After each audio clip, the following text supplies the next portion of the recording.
O Senhor esteja convosco.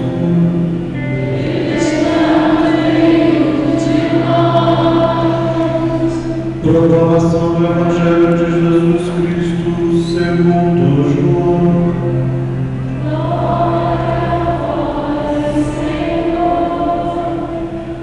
Naquele tempo, houve um casamento em Caná da Galileia.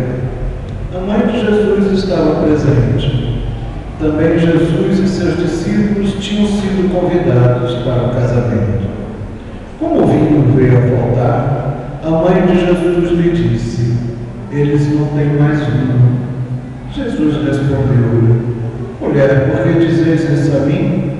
Minha hora ainda não chegou. Sua mãe disse aos que estavam servindo: fazei o que ele vos disser. Estavam 6 talhas de pedras colocadas aí, para a purificação que os judeus costumavam fazer.